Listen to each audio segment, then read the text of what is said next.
ಕಾಂಗ್ರೆಸ್ ಅವರು ಅವಲೋಕನ ಮಾಡ್ಕೋಬೇಕು. ಕೇವಲ ನಕಾರಾತ್ಮಕ ಪ್ರಚಾರದಿಂದ ಚುನಾವಣೆ ಗೆಲ್ಲಕ್ಕೆ ಸಾಧ್ಯ ಇಲ್ಲ. ಚುನಾವಣೆ ಗೆಲ್ಲಬೇಕು ಅಂದರೆ ಒಂದು ಪಕ್ಷಕ್ಕೆ ನೀತಿ ಇರಬೇಕು. ಕಾಂಗ್ರೆಸ್ ನೀತಿ ಏನು?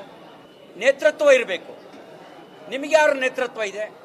ಜನ ಒಪ್ಪುವ ನೇತೃತ್ವ ಇವತ್ತು ಕಾಂಗ್ರೆಸ್ನಲ್ಲಿ ಉಳಿದಿದೆಯಾ? ನಿಯತ್ತು ಯಾರ ಬಗ್ಗೆ ಇದೆ ನಿಮಗೆ? ನಿಯತ್ತು ರಾಷ್ಟ್ರವನ್ನೇ ಅಪಮಾನ ಮಾಡುವಂಥ ಕೆಲಸವನ್ನು ವಿದೇಶದಲ್ಲಿ ಹೋಗಿ ಮಾಡ್ತೀರಿ.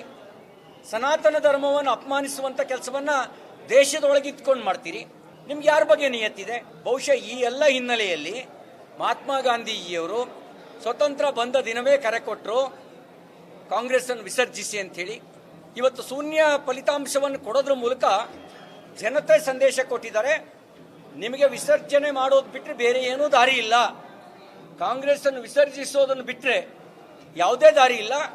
ನೀವು ವಿಸರ್ಜನೆ ಮಾಡದೇ ಇದ್ರೆ ನಾವೇ ಆ ಕಾರ್ಯವನ್ನು ಮಾಡ್ತೀವಿ ಅನ್ನುವಂಥ ಸಂದೇಶವನ್ನು ಕೊಟ್ಟಿದ್ದಾರೆ.